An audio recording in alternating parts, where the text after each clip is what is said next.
Welcome to you, many thanks for joining us. I'm Bryan Hirsh. Financial planning can be divided into two main areas. The first being maintaining lifestyles and providing peace of mind. The second, the creation and preservation of wealth. Wealth is created by investing surplus funds over a long period of time. However, it's often created by the growing of business by entrepreneurs or by being part of a large listed company's share option scheme. The creation of an ultimate estate plan is the accumulation of one's active and passive investment. Tonight, I'd like to focus on how individuals in business can grow their business using government funding, which should in later years create wealth. In August's edition of Entrepreneur magazine, there's an article about Uzenzele. This article reflects that there's a wealth of funding and finance available in South Africa.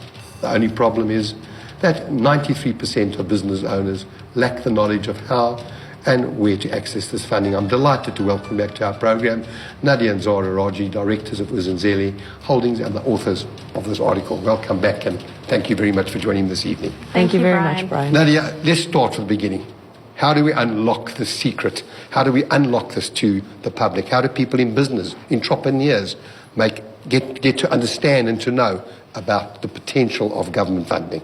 I think, Bryan, the biggest hurdle that most businesses have to undertake is learning what their own needs are.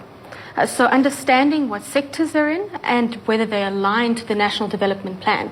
If you look at the priority sectors in the country, we're looking at 14 main priority sectors, including agro-processing, automotive industry, various other industries around business process services, etc. And it's about, first of all, understanding where is the funding that's available and for what reason, and is my business actually aligned to that funding? And is that something that you're focusing on? You've been focusing on it for a few years now. In businesses understanding, you know, we talk about equity funding, we talk about loan funding, but the possibilities that there are other opportunities. Always the problem is people have difficulty in accessing this information and how to go about it. I think that's really the key. There is so much information out there and determining where it is you're going to start looking for that information. So what we do is we help businesses, whether they are sort of small, medium-sized to large businesses, understand where that information is at and then break it down for them in terms of their specific business, helping them to understand which institution should they be funding, should they be focusing on, which fund within those institutions they should be looking at, and then take them through the process of really understanding that. Because once you can determine where you should be going and you have that information, now you can start to unpack what becomes available in terms of developmental funding.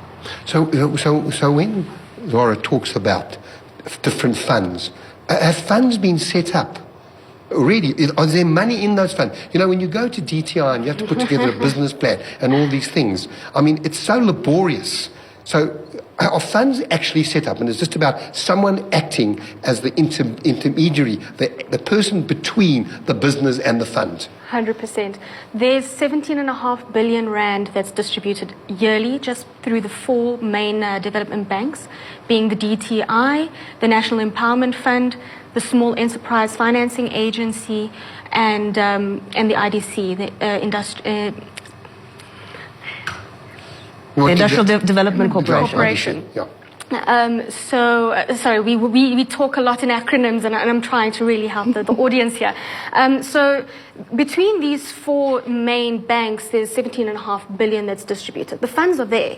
The biggest challenge most of these funders have is identifying the right clients and having them fund ready, which is what we really help with, is helping businesses understand whether they currently are fund ready and what they need to do in order to become fund ready. So someone may contact you. Someone now, a business is looking for funds. Do you need to be in a particular industry? What industry would one be focusing on? Or is it across the board? Well, what is important is to look at the National Development Plan. And the NDP has focused on certain industries. There's about 14 different sectors that the NDP has specifically targeted. Within those, we look at things like your manufacturing is always great.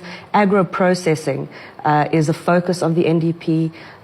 The auto industry, cosmetics, and then also looking at things like export markets, because we need to realize that we need to start taking South African products and creating opportunities outside of South Africa. So we do certainly help businesses that are looking to expand locally and across the borders. Well, we're going to take a break, but if you want to call in and ask any questions, please feel free to. You're watching In Your Money this evening. We're talking about government funding. Stay tuned. We'll be back shortly.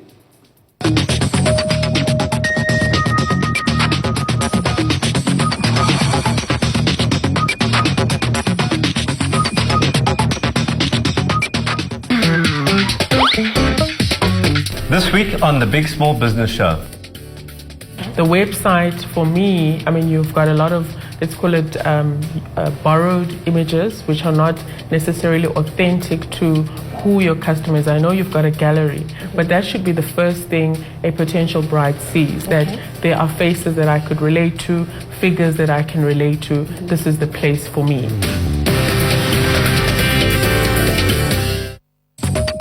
The Big Small Business Show is made possible by the South African Institute of Chartered Accountants.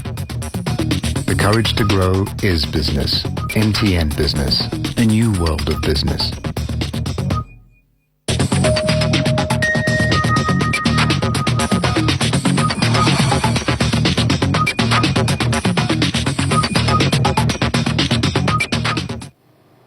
Welcome back to Your Money. The guest this evening are Nadia and Zahra Rawjee from Uzenzele, and we're discussing how to access funding for your business.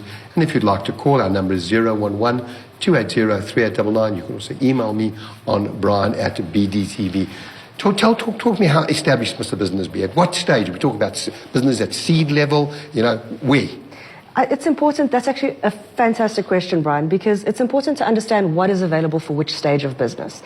And the reality is, unfortunately, when you look at seed stage and startup stage businesses, there isn't that much available in terms of funding. There's a lot of non-financial support. So small businesses shouldn't feel, or startups shouldn't feel discouraged by this.